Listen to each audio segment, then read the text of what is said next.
സർവമംഗളമാംഗല്യേ ശിവേ സർവാർത്ഥസാധികേ ശരണ്യേ ത്രയംബകേ ഗൗരി നാരായണി നമോസ്തുതേ. അംബേ നാരായണ, ദേവി നാരായണ, ലക്ഷ്മി നാരായണ, ഭദ്രേ നാരായണ. സർവത്ര ദേവീ നാമസംകീർത്തനം. മഹാദേവ്യൈ നമഃ. സുപ്രഭാതം, ശുഭദിനം. എല്ലാ ധന്യാത്മാക്കൾക്കും പുലർകാല വന്ദനം. ദ്വാദശസ്കന്ധത്തിലെ 14-ാമത്തെ അധ്യായമാണ് ഇന്ന് അവലോകനം ചെയ്യുന്നത്. ഈ ദേവി ഭാഗവത ഉപസംഹാരം, ഈ ദേവി ഭാഗവത പുരാണത്തിൻ്റെ ഫലദർശനം മുതലായവയാണ് ഈ അവസാനത്തെ ഈ അധ്യായത്തിൽ ഇവിടെ സൂതൻ പറയണത്. സൂത ഉവാച അർദ്ധശ്ലോകാത്മകം യത്തു ദേവീ വക്ത്രാബ്ജനിർഗതം ശ്രീമൽ ഭാഗവതം നാമ ദേവി സിദ്ധാന്തബോധകം.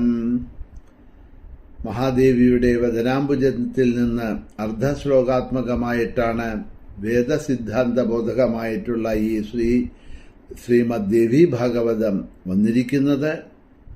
പണ്ട് വടപത്രശായയായിരുന്ന വിഷ്ണുവിന് ജഗദംബ ഉപദേശിച്ചതാണ് ഇത്.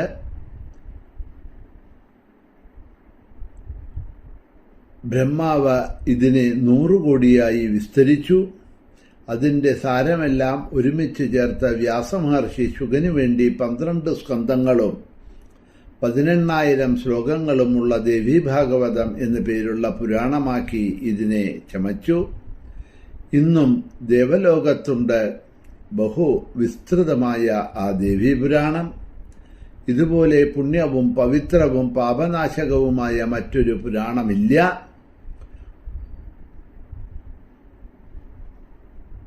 ഇത് ശ്രദ്ധാഭക്തിയോടുകൂടി ആരാണോ ദേവി ഭാഗവതം പാരായണം ചെയ്തത് അവൻ അശ്വമേധ യാഗഫലം അവന് കിട്ടും.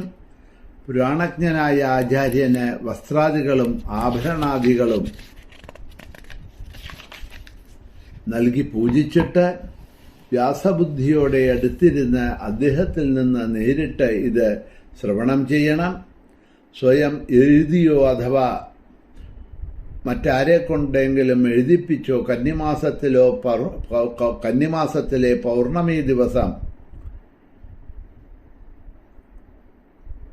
ഇത് പുരാണജ്ഞന് ദക്ഷിണയോടുകൂടി ദാനം ചെയ്യണം. കപില നിറമുള്ള ഒരു കറവപ്പശുവിനെ അലങ്കരിച്ചൊരുക്കി കിടാവിനോടുകൂടി ദാനം ചെയ്യണം.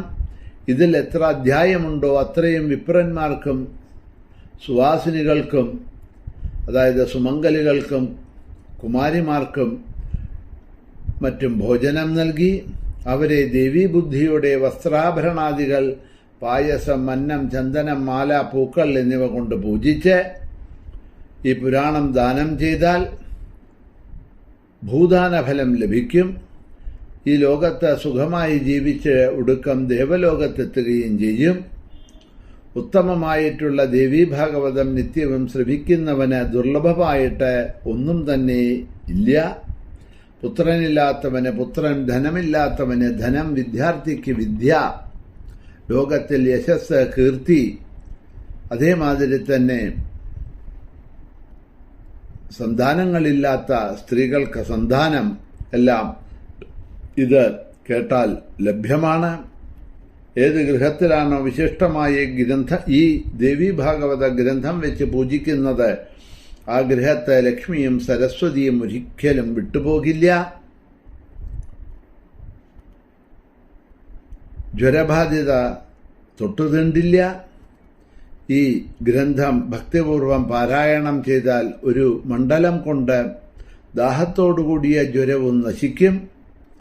10 ആവർത്തി ചൊല്ലിയാൽ ക്ഷയരോഗം വിട്ടുമാറും. സന്ധ്യാതോറും സന്ധ്യാവന്ദനാദികൾക്ക് ശേഷം ഓരോ അധ്യായം പാരായണം ചെയ്യുന്നവൻ ജ്ഞാനിയായിത്തീരും. അശുഭകർമ്മങ്ങൾ അറിയുന്നതിനുള്ള ശകുനവും ഇത് വെച്ചുകൊണ്ട് നോക്കാം. അതിൻ്റെ വിധി മുമ്പ് ഞാൻ പറഞ്ഞിട്ടുണ്ട്. നവരാത്രികളിൽ ഈ പുരാണം നിത്യവും അത്യന്തം ഭക്തിയോടെ പാരായണം ചെയ്യുന്ന പക്ഷം അംബിക പ്രസന്നയായി തീർന്ന് ആഗ്രഹിച്ച അതിൽ അധികം ഫലം നമുക്ക് തന്ന് അനുഗ്രഹിക്കും. വൈഷ്ണവരും ശൈവരും രമയുടെയും ഉമയുടെയും പ്രീതിക്കായും ഗാണപത്യരും തങ്ങളുടെ ഇഷ്ടദേവതകളുടെ പ്രീതിക്കായും നവരാത്രികൾ 4-ലും ഇത് പാരായണം ചെയ്യേണ്ടതാണ്. വൈദിക ബ്രാഹ്മണരെ ഗായത്രി പ്രീതിക്കായി നിത്യവും നിർബന്ധമായും ഇത് പാരായണം ചെയ്യണം. ഈ പുരാണത്തോട് ആർക്കും എതിർപ്പില്ല. എല്ലാവരുടെയും ഉപാസനയിൽ ശക്തി കൂടി അടങ്ങിയിട്ടുണ്ട്. ആ ശക്തിയെ സന്തോഷിപ്പിക്കാൻ ദ്വിജന്മാർ സദാ ഇത് പാരായണം ചെയ്യേണ്ടതാണ്. ഈ പുണ്യപുരാണം വേദസാരമാണ്. ഇതിന്റെ പാരായണം വേദപാരായണത്തിന് സമവും ശ്രവണം വേദശ്രവണത്തിന് സമവുമാണ്. സച്ചിദാനന്ദ സ്വരൂപിണിയും ഗായത്രി പ്രതിപാദിതയും ഹ്രീം ബീജവാച്യയുമായ ആ ദേവിയെ ഞാൻ പ്രണമിക്കുന്നു. ആ ദേവി നമ്മുടെ ബുദ്ധിക്ക് തെളിവേകട്ടെ. ഇങ്ങനെ സൂതൻ പറഞ്ഞത് കേട്ടപ്പോഴ് നൈമിഷാരണ്യവാസികളായ തപോധനന്മാരെല്ലാവരും പൗരാണികോത്തമനായ സൂതനെ വിധിയാവണ്ണം പൂജിച്ചു. ദേവീപാദ പൂജ അർച്ചകരും പ്രസന്നചിത്തരുമായ അവരെല്ലാം ഈ പുരാണപ്രഭാവത്താൽ പരമമായ നിർവൃതിയെ പ്രാപിച്ചു. സംസാര വാരിധി തരണം ചെയ്യാൻ അങ്ങ് തന്നെയാണ് ഞങ്ങൾക്കുള്ള തോണി എന്ന് ആവർത്തിച്ച് ആദരപൂർവം സൂതനെ വീണ്ടും വീണ്ടും നമസ്കരിച്ചു. ഇതി സ മുനിവരാണാമഗ്രതസ്രവയിത്വാ സകല നിഗമഗുഹ്യം ദൗർഗമേദൽ പുരാണം നദമധ മുനിസംഗം വർദ്ധയിത്വാ ശിശാംബാചരണ കമലഭൃംഗോ നിർജഗാമാധസൂത. ഇങ്ങനെ സകല വേദതത്വങ്ങളും ഉൾക്കൊള്ളുന്നതും ദുർഗാദേവിയെ സംബന്ധിച്ചതുമായ ഈ പുരാണം നൈമിഷാരണ്യവാസികളായ മുനിസംഘത്തിനെ ശൗനകാദികൾക്ക് സൂതൻ പറഞ്ഞു കേൾപ്പിച്ചു. അതിനുശേഷം വിനയാന്വിതരായി നിൽക്കുന്ന ആ മുനിഗണത്തിന് ആശിസ്സുകൾ നേർന്നുകൊണ്ട് ജഗദംബികയുടെ ചരണകമല ഭൃംഗമായ സൂതൻ അവിടെ നിന്നും യാത്രയായി എന്ന് പറഞ്ഞുകൊണ്ട് ശ്രീമദ് ദേവി ഭാഗവതം ഇവിടെ സമ്പൂർണമാവണു. ശ്രീ ദേവി ഭാഗവതേ ദ്വാദശസ്കന്ധേ ചതുർദശോധ്യായഃ സമാപ്തോയം ദേവി ഭാഗവത ഗ്രന്ഥഃ. ശ്രീമദ് ദേവി ഭാഗവതം എന്ന ഈ ഗ്രന്ഥം 12 സ്കന്ധങ്ങളിലായി 318 അധ്യായങ്ങളിലായി 18,000 ശ്ലോകങ്ങളിലായിട്ട് ജഗദംബികയിൽ നിന്നും വിഷ്ണുവും, വിഷ്ണുവിൽ നിന്നും ബ്രഹ്മാവും, ബ്രഹ്മാവിൽ നിന്ന് നാരദനും, നാരദനിൽ നിന്ന് വ്യാസനും, വ്യാസനിൽ നിന്നും ശ്രീശുകനും, ശ്രീശുകനിൽ നിന്ന് സൂതനും, പിന്നീട് ശിഷ്യ, പ്രശിഷ്യ, തൽശിഷ്യ പരമ്പര വഴി ഇതാ നമ്മുടെ കയ്യിൽ എത്തിയിട്ടുണ്ട്.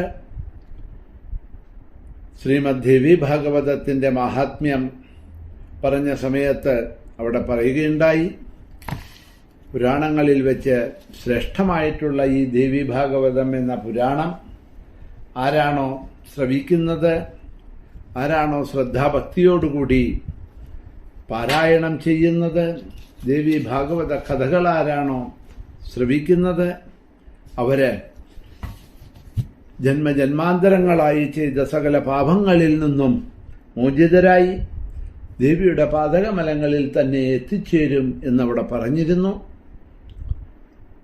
എൻ്റെ ഓർമ്മ ശരിയാണെങ്കിൽ ജനുവരി 1, 2022 ആണ് ആദ്യത്തെ ഈ ദേവി ഭാഗവതത്തിൻ്റെ മഹാത്മ്യത്തിൻ്റെ ആദ്യത്തെ ആ എപ്പിസോഡ് വാട്സപ്പിലൂടെ ഞാൻ